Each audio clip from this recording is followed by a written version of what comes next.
really convenient for that. One of the things I like about it, or one of the features I like about it, is the timer. For a lot of airplane guys, if you're using the SD10G or using some of the others, know that there's a timer in your radio, and you can use that to control the amount of time or get a warning for how much time you've been in the air. Or if you know that you can only fly for, say, 10 minutes, or say, for instance, 8 minutes, you can program that timer where once it counts down, you'll know that it's time to land. For the car guys, I've got this particular model set up because at 8 minutes, I know after 8 minutes it's time for me to come into the pits and safely fuel my car. For instance, if I just push the button here, it starts a countdown.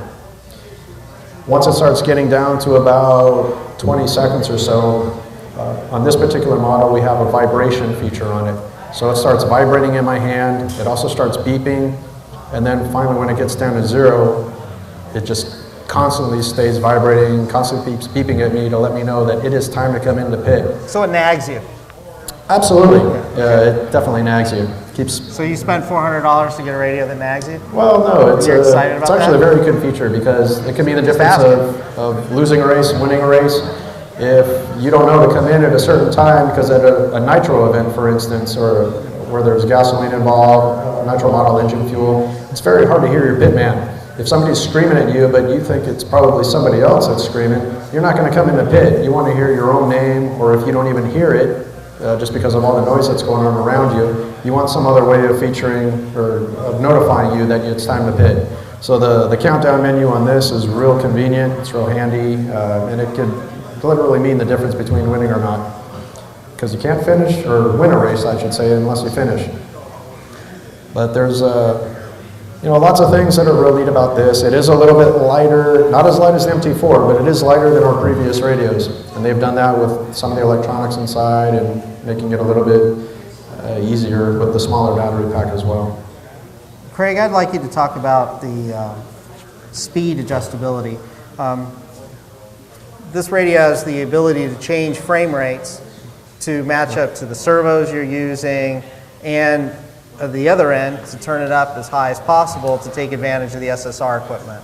Can you briefly explain that? Yeah, the radio, it comes with a standard receiver, which is our FH3 technology. It's still one of the fastest on the market. When I started talking about 2.5 milliseconds, that's from our super response equipment. That is with our optional receiver, and what that does is it bumps up the frame rate a little bit and just makes everything respond a little bit quicker.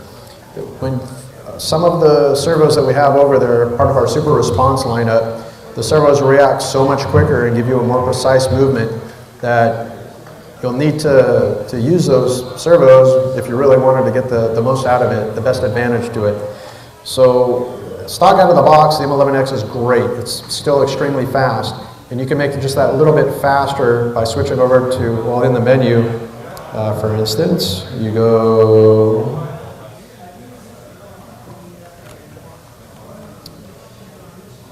under modulation.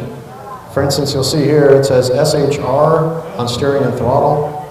That means super high response. The other channels are set at normal. Going from normal to super high response is almost a night and day difference.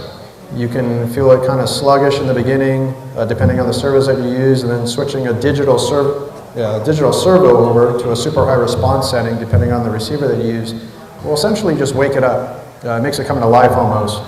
For some people, I've actually had people yell at me and be extremely frustrated because they switched over to that and they started turning too soon and they'd smash into a pipe. Well, you have to get used to it because it's reacting immediately now. And the same thing can also be said with some of the airplane people. When you're starting to use the digital servos and the fast response, you don't have a fast response setting, but with the FHSS3 equipment, it's just going to react quite a bit better than, it's going to work quite a bit better than using some of the older analog stuff. And if you leave it on and you forget to turn it off, it will warn you that you've left it on unattended, which is what that's used to. Yeah, that's just a good warning for you. So if you're a new racer, Craig, do you spend the extra money and get that, or do you get that?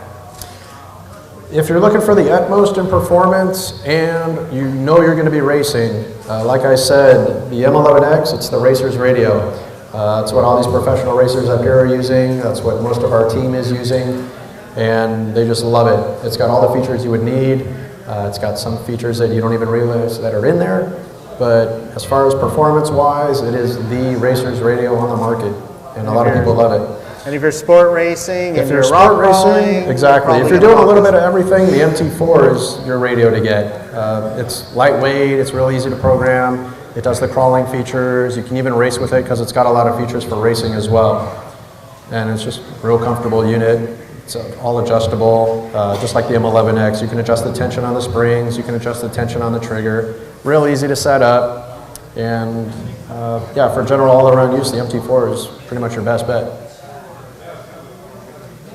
So Airtronics obviously offers a full line. We brought the top of the line models here to show you today. We also offer sport radios, starting with our MX Sport and our middle range radio, the MX3X. So whether you need a sport radio or a competition world-class radio, Airtronics has it. Does anybody have any car radio questions? Nope, okay. All right, we brought up some amazing racers here. A lot of people that are here that don't know who these people are behind me. These are some national champions for radio control cars. To my right here is Rick Howard. He races actually quite a number of classes. He works for Reedy, Team Associated. Some of you might have heard of them. Behind me here is Brian McDuffie, also a champion. He runs for Kyosho, Team Kyosho. And then we have Rhonda Drake. She runs for Team Mugen, and she's also pretty much a champion as well, is in numerous magazines and lots of coverage. And we'll start with Rick Howard. Tell us a little about yourself, Rick. Well, I've been racing RC cars for almost 30 years. Worked for Team Associated and Reedy, which is a high-end RC car manufacturer. I race pretty much every class there is to race, and I've raced fifth scale as well. And I think Craig had mentioned the fifth scale features of the radio, but having raced many different cars in many different classes, it's a very versatile radio. M11X, it has all the features for all the cars. Well, thank you much, Rick. Brian McDuffie, you're mostly racing off-road electric. Tell us a little bit about yourself. Mainly just running 10 scale electric off-road. Also use the M11X. Previously had a 4PK. That did not go well. Went to the 11M&X. It's faster, no glitches, no nothing. Perfect radio. Thank you very much. And Rhonda over here. Rhonda runs for Team Mugen, like we were saying. Rhonda races Nitro Off-Road. Tell us a little bit about yourself, Rhonda.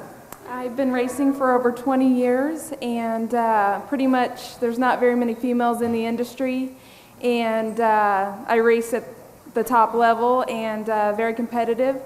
And I would say that I've always used Airtronics. I really love the radio. So.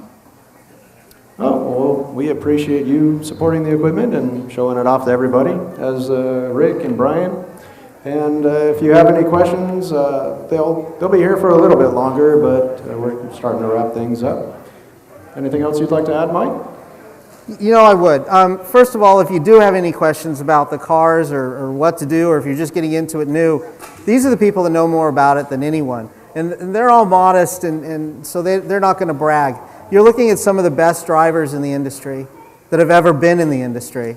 Now, clearly, Rhonda's a prodigy, because if she's been racing for 20 years, that means she must have started when she was 1.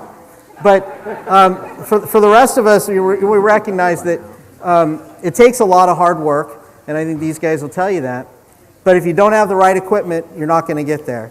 And they're going to show you the best cars and the best radio setup. And no matter what car they're driving, they've chosen the M11X, and frankly, we really appreciate that. So I just want to say thank you for your support. Thank you for being here today. Does anybody have any questions? Yes, sir. I'm just curious, racing at the professional level, typically how many days or how long you practice? All the time. All the time. You'll probably see me there minimum 4 days a week. I mean, it's something you live, it's something you do all the time, because you don't have the top 10 drivers anymore. You have top 20, top 30 now. I mean, any one of those guys can win. And like this year at the Silver State, you looked at the D main. Well, a lot of those guys were at the Worlds in the A main. So in any time, any given time, you just never know. I mean, you have some top guys. There's like Tebow that's always in the main.